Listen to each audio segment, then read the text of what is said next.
ky'Abawarabu. Bwana bwabye Martin. Sebo. Nga tetunnatandika nsonga za mu kyondo ky'Abawarabu. Ku lunaku lwali lwa Friday oba ojjukira bulungi. Lwakutaano. Bwe twali nga twanukula ebibuuzo by'abawuliriza. Twongera kiteekako ssira n'okwongera okikakasa.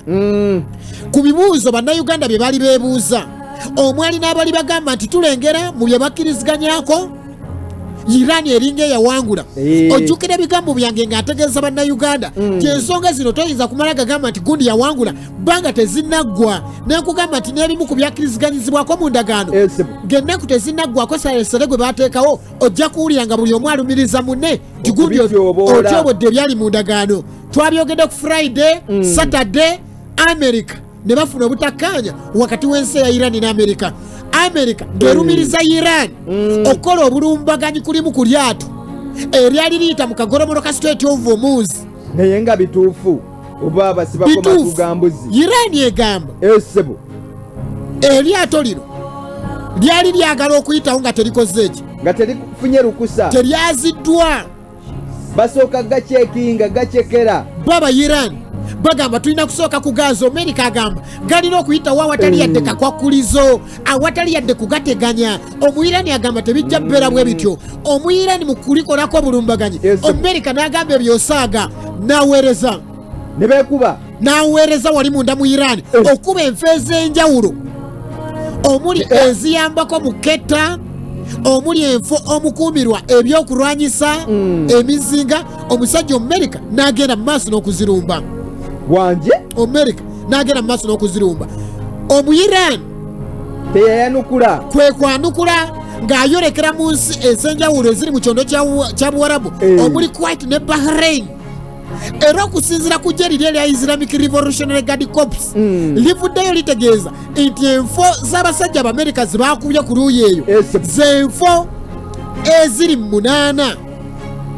Wanje sofa okusinziira ku genyongera okufuna bakakasa nti enfo eziri mu 10 ez'abasajja Abamerika ezisangibwa mu kifo ekyo Bahrain, Kuwait bazikubye, ezo bazikubye. Bayirani be bakakasa. Kuwait, Bahrain, Qatar, ensi eziri mu kyondo kya Buwarabu zigenze mu maaso n'okuvumirira ebikolwa ebyakoleddwa Iran. Kyokka Iran ekyagenda mu maaso n'okwanukula Abamerika. ebaanukula etya? Egamba kyo kikyali kituuza. Drone n'emizinga gye twaweereza eruye kikyali kituuza. Tugenda bakuba bwe munaatuleetako amafandali n'amatanta, buli we munaatuleetako olugezigezi tetugenda kubaleka. Kyokka buli bwe balwane n'amafuta nga galinnya ebintu nga birinnya. Bulumbaganyi bwakoleddwa Abamerika ku lunaku olwa Saturday ne ku lunaku olwa Sunday, ekiro ekyakezesa Sunday. America n'akola ekintu kyekimu. Wanje America n'akola ekintu kyekimu, wabula buli luuyi longera kakasa luuyi lunaalo nti gundi nkwesobolera. Buli luuyi amaanyi lugawulira buga nti nja kukuba ontegeere. J.D. Vance ono abeera amyuka mukulembeze wa America agamba nti violence obutabanguko will be met with violence. Oyo wa America bwe munaaleeta amaanyi naffe tujja kuleeta amaanyi butwefuke. Bwana bwabye Martin Sebo, tusooke tugende wakiruze Gomba tukomewo twongere okubaako bye tunnyonnyoka ku nsonga z'enjuyi zino zombiriri. Bbanga yo Omuyisirayiri kyakola mu Lebanon akyasabula embeera si nnungi.